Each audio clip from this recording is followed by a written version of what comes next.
I'm Jake Broder. If you want to learn more about Unraveled, the new play, or the Global Brain Health Institute, go to unravelledplay.com or just watch this video. When did I fall in love with the theater? I think it hit me pretty young. I started out as a musician, and I knew when I was 5 that I wanted to play. That's what I wanted to do. And then that changed as I got older, and became, I liked performing shows. And that became a love of acting, and then it became theater. It sort of, by the time I was 15 or 16, I was all in. But it started when I was pretty young. Writing always lived alongside music when I was young. The first thing I ever did was a newspaper called the Sloane Street Informer, which was it was a pencil local newspaper which I made when I was about 8, and ever since then I was writing stories. It's hard to sort of look at all these things as separate disciplines because it's all telling stories. Sometimes I'm inside it with my whole body, and sometimes I'm outside of it, imagining it and putting it down on paper. But it's telling stories, and that's always been the thing. I like writing plays because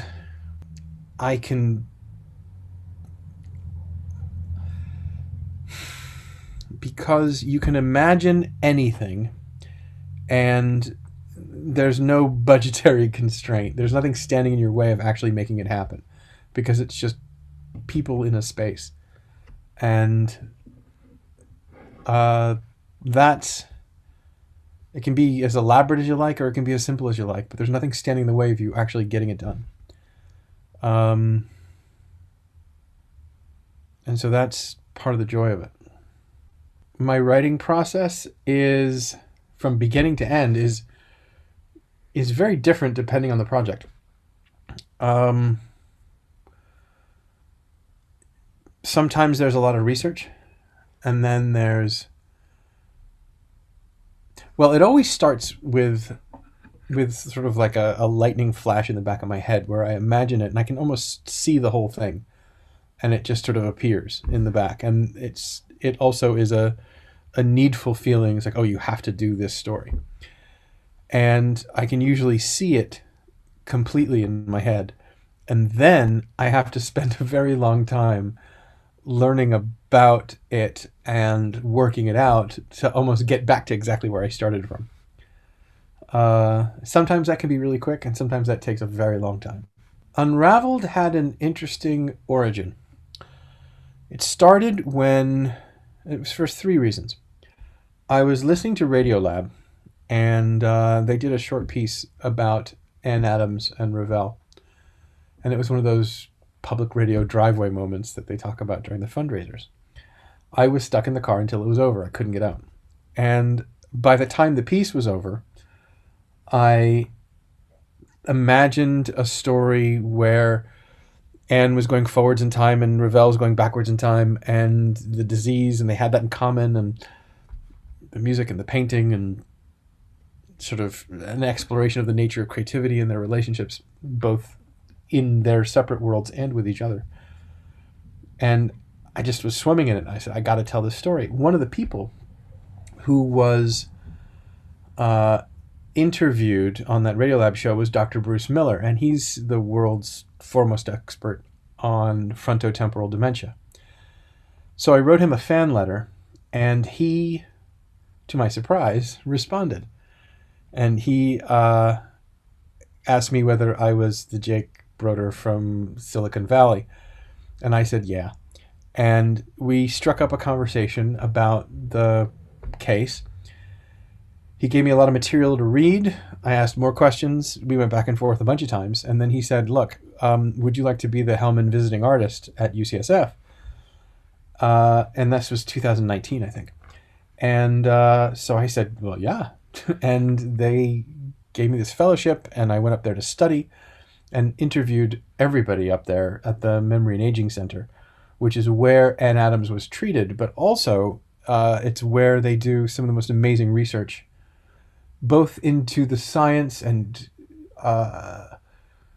medical aspects of dementia, but also the care and the treatment of it on a very human level. And it's an extraordinary place. And it enriched my understanding of both what the disease is and what it isn't, what the human cost is, both to the sufferers, to the caregivers, to the people who love people who live with it. And it introduced me to a whole community of people who really just live with this in a very profound way. The second reason I had to do this story is because I think I got some skin in the game.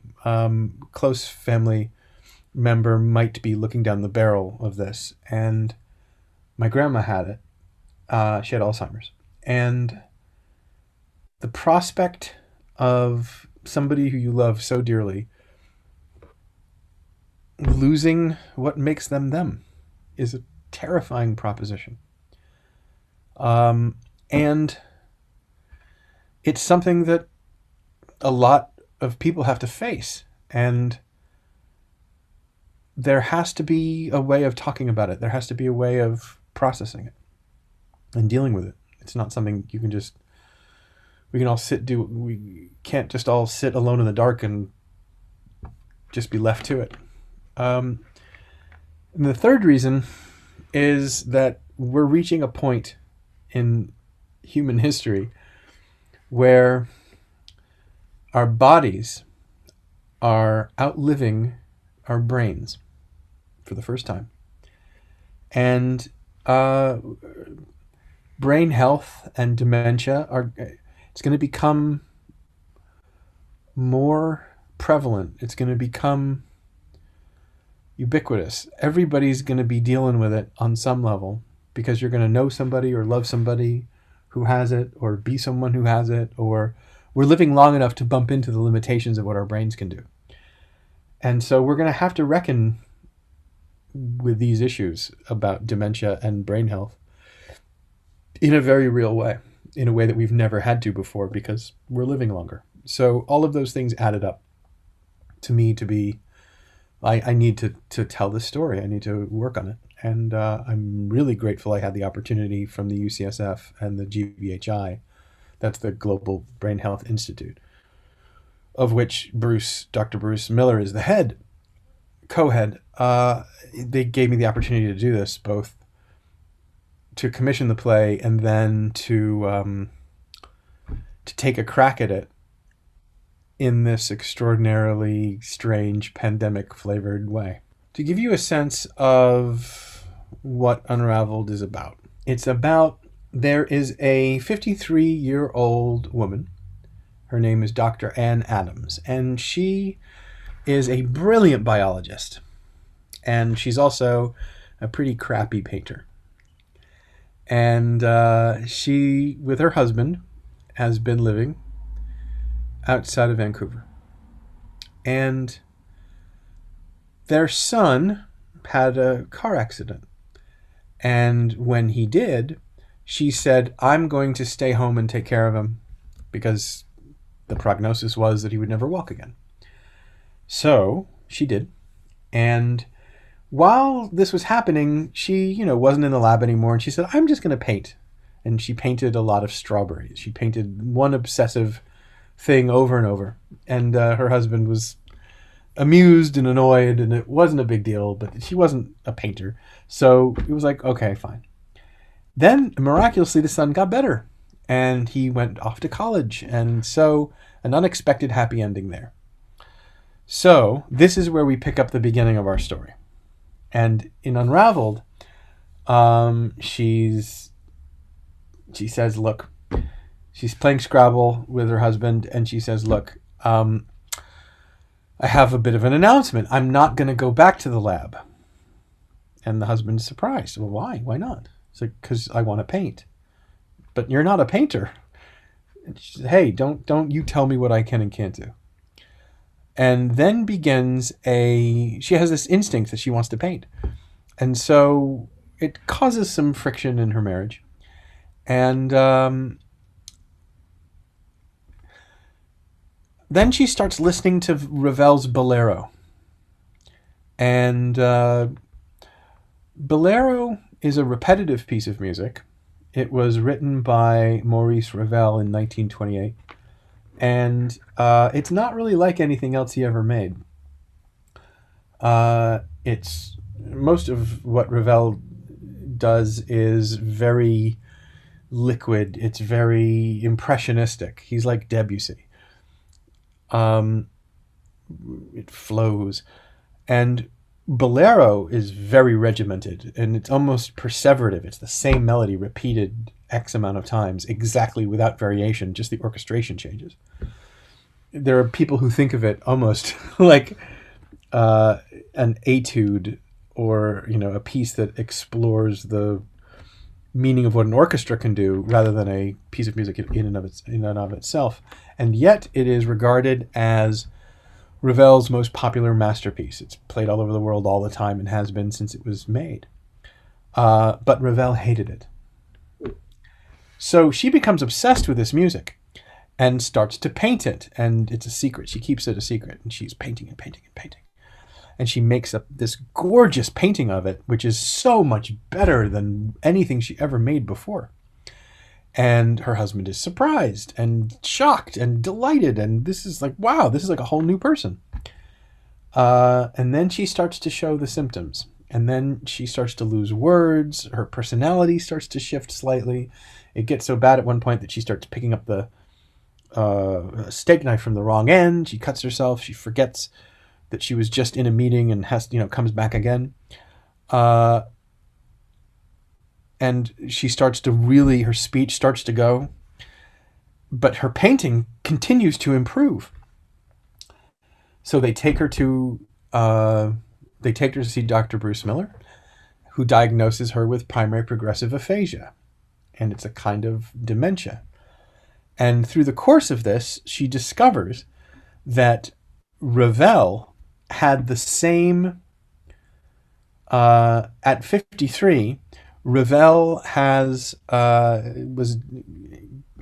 composed Bolero, which itself is the first symptom of his PPA, which he had, and he, like her, died 7 years later. And they both had the same disease, and they were both inspired by the same piece of music stroke art at the same point in their disease, which was a radical departure for them in terms of their creativity. And the theme of this is exploring the idea of what disease is, what creativity is, what is it to love somebody when they fundamentally change, where do the boundaries lie? And also share a story of a disease which has inside it a great and beautiful gift at the very beginning phases that teaches us hugely about the balance of the mind, in that at the beginning of this disease, language disappears just a little bit, which allows music and visualizing to come to the fore a bit more. And perhaps language is too prominent. Perhaps we're too focused on that, and that takes away from some of the other things that are necessarily having to take a back seat while language has the front of the stage all the time. a lot of times I wind up writing about music because the creation of it and its power is something that is obviously very close to my heart. And, you know, you write what you know. So stories that involve music, you know, hit me where I live. And I can understand them because I've lived inside that. I understand the frustration of not being able to compose something properly, or not being able to play something properly, or wanting to communicate something with music and not being able to. And so the drama of music is that it is the nature of its human expression that is both abstract and universal. And when there are problems with it, or things that want to come out through it, e.g. strong emotions or dysfunction, I find it easy to translate that into story. I've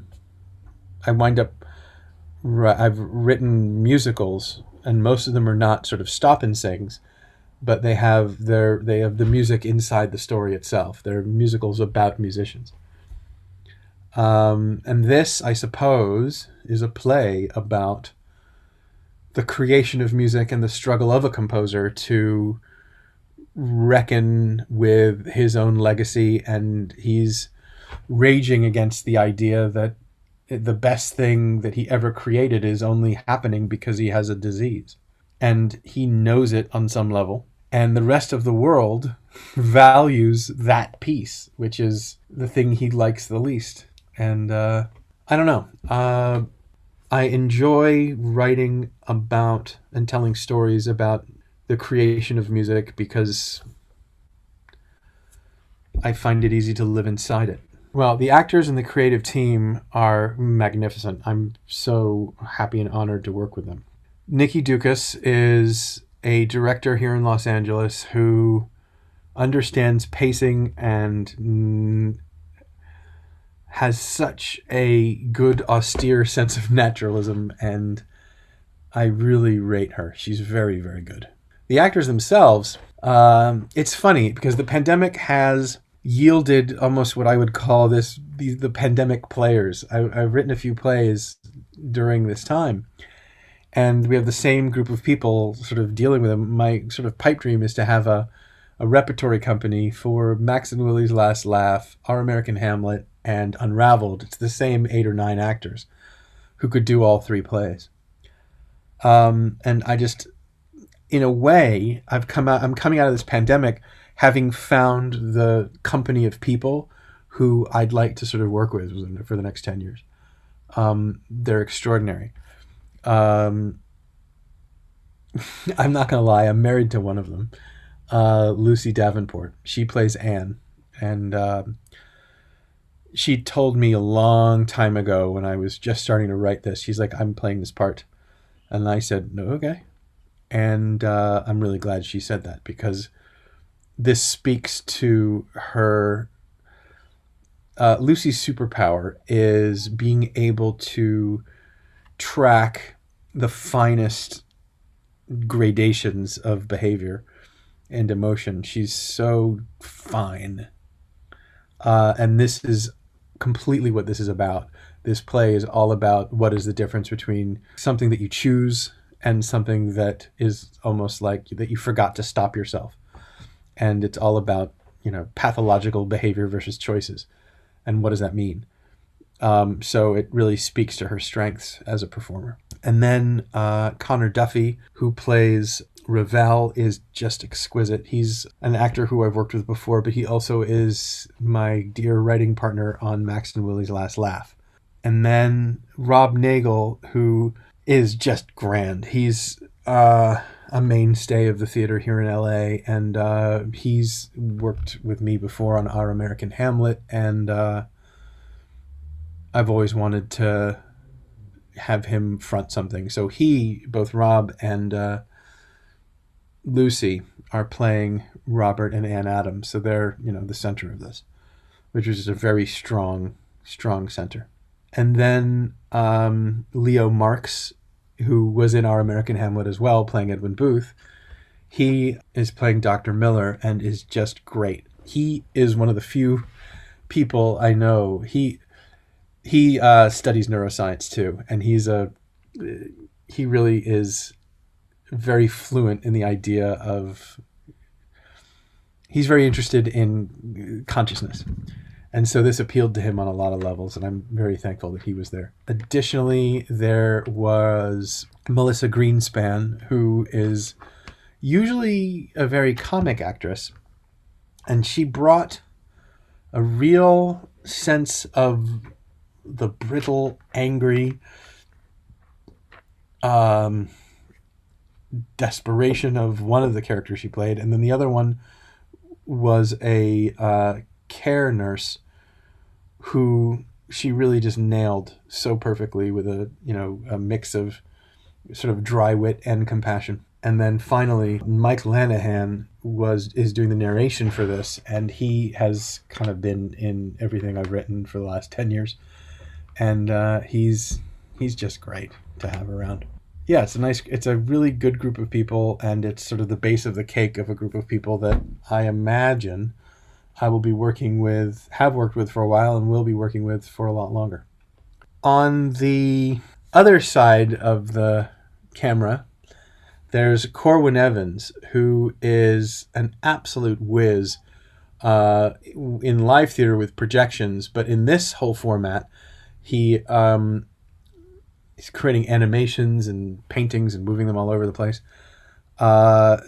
He's sort of in charge of the visual style of this, which is austere but kind of sumptuous because there's a lot of paintings and different time periods.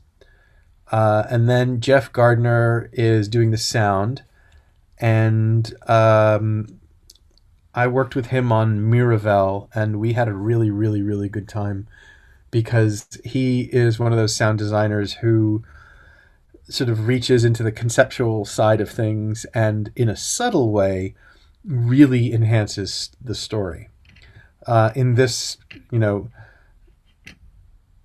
last show, I think there was some kind of, I don't know, like a fire alarm that became a symphony. And then in this one, we have one where, somebody's looking at some pages of a symphony, and they are looking at different pages of it, and she can hear it inside her head, and then she turns the page, it's a different part of the symphony, but it's a reflection of the first one, and then she turns the page again, it's a different part of the symphony, and then she's looking at all the pages, and it's all playing together, and then she shuts the book, and it all sort of goes away.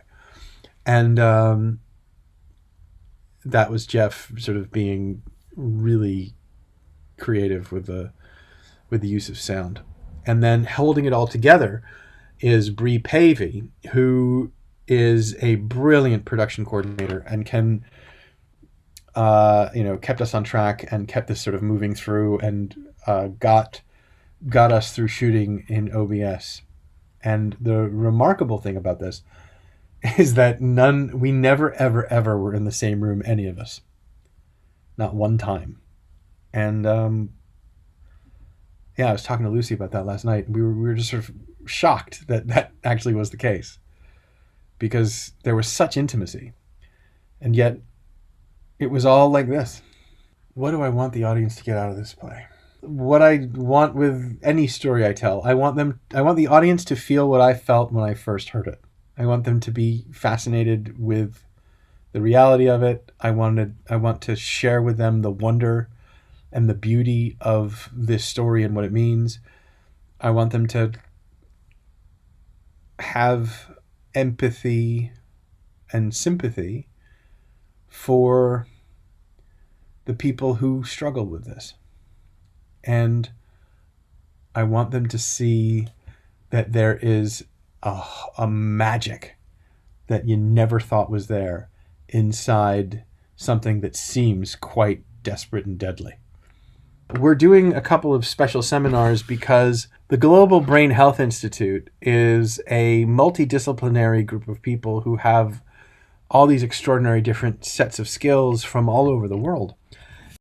We wanted to share both the play with that community and also, some of their responses to it. So on one night, on the 25th, we're having a dancer bring in her troupe, and she is creating a dance to Bolero using the painting in real time to the last version of Bolero that we use in the play, which is about 4 minutes long. So she's creating that right in front of your eyes, right after you watch the play. There's also a talk back, and Dr. Bruce Miller is going to be there, and I'll be there, and Dr. Bill Seeley is going to be there. He is a genius, and he is part of the team that put together the paper that sort of blew this whole thing wide open. And between the two of them, they have such profound insight into not only what this case is, but what it means to both the scientific community, but also to the world at large. And to have, I mean, to be honest with you, if I had to choose between a play about this or just listening to them, I think I might choose listening to them because they really have a very profound sense of this. And I think they will be able to really fill in the audience in 10 minutes of, something that would take me 2 years to do. And so that's a real joy. So there's a little talk back on the 25th. We have a little bit of them, and then you have a dance. And then on the 3rd of March, and this is for the UK, this is sort of a UK-friendly time, there's a Nikki Taylor, who is she's sort of the theater, dementia in theater person at the Leeds Playhouse, and that's her job. And so she is part of the GBHI, and she's creating a short film that's a reaction to the play with people who live with dementia. And so there'll be the seminar again with a talk back with Bruce and Bill and me. And then there'll be Nikki doing a short film that she made about it. So it'll be a chance to sort of see the play and then knock it around a little bit in those two special occasions. And then it'll just be available on demand to whoever wants it for, I think, a little over a month to begin with. Most plays about this subject are very sad, and most stories about this are heartbreaking. This endeavors to lift your heart up a bit, not just break it. And I think that's really, now that I think of it, that is what attracted me to this. This was a story about dementia that didn't break my heart. It actually made it grow a little bit. And I don't know, I think that's a rare thing. The Global Brain Health Institute is an important institution because it does exactly what it says in its title. It is a group of scientists and medical people and artists and all kinds of different folks who are concerned and are interested in brain health and equity in brain health. And they do it all over the world. And because we all have brains or love someone who does, the work they do affects all of us. And I don't know, as I said before, we're at the very beginning of understanding what the brain can do. We've been studying hearts for a long time. We can replace one with something mechanical. We understand all that. You can't say the same about brains. We're at the beginning of that mountain. And so, relatively speaking, so digging in there a bit is important work. This play, Unraveled, is, I think it's sort of unique in the way it arrived as opposed to other plays like Louis and Keeley or even Our American Hamlet or Miravel. This is something that, I guess like some of them, it was based on a true story. So there was a lot of research to do. But my understanding of the story, I had to go and acquire a new sense of, I had to learn a hell of a lot in order to tell this story properly and to be able to do it in a way that kept the human part in front as opposed to having it become overwhelmingly scientific. And I hope I've succeeded. But it took me a very long time to understand something well enough to explain it simply. So there's a tremendous amount of research that I did where I just left on the floor. And it's, I got to trust that it's in there somehow because I don't get to show it in the play. Or maybe it's there. I don't know. There's like the faith of that is important somehow. This was a real stretch. And this one was chiseled in a different kind of way because every bit of behavior, every line, every stage direction, every moment was chiseled because it had to have a meaning. There's a set of paintings that track her degeneration and expansion over time. So I had to create the behavior and the relationships that made it from point A to point B that also could work on two levels. One, just two people feeling and reacting to each other, but another one was a track of sort of what the disease was doing and how it was manifesting. And so you could read it both ways at the same time. So there's a really taut wire between every little line. So this one was very chiselly. This happened, it sort of tumbled. It's interesting. The culmination of the Hellman Visiting Artist Fellowship was me turning in a script. And because of the pandemic, I thought, well, I can't just turn in a script. That's just too boring. I wanted to, let the people hear what was being considered. So we had a reading of it on Zoom and just shared it with people from the GBHI. And then they said, would you like to do this again? And I said, yeah. And we thought, well, I think in a way, this is, when this grows up, this play wants to be performed at, the Queen Elizabeth Hall or the Disney Concert Hall with the stage in front and then the symphony behind. Because the whole evening results in a performance of Bolero with a gigantic version of the painting behind, but you get to hear a symphony do it. And what we're actually at, the dramatic conceit, is that we're at her memorial service.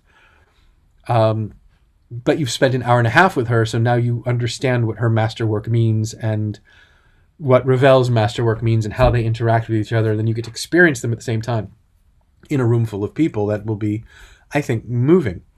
So because of COVID, we had to do this online, and they offered a budget to do it. And I'm serving as producer on this, and I just produced the thing, thinking that, frankly, it didn't occur to me to try and monetize this because this was being academically, or institutionally funded. So creating a piece of work that, that the GBHI can use to make people more aware of their cause is great. But this was just sort of created. This is the same piece of work that it would be if this was being done by a commercial entity that was charging tickets. So it's free because it's free, but that really isn't changing what the thing is, if that makes sense. It's one of those things that if you start Googling the story, it's one of those really great rabbit holes. So look up Unraveling Bolero and Google that. Enjoy. I'm Jake Broder. If you enjoyed this chat and you want to see Unraveled, you can go to unravelledplay.com. That's Unraveled with 2 L's. And that's unravelledplay.com. And see it. It's available on demand from February 25th, 2021 to March 30th, 2021.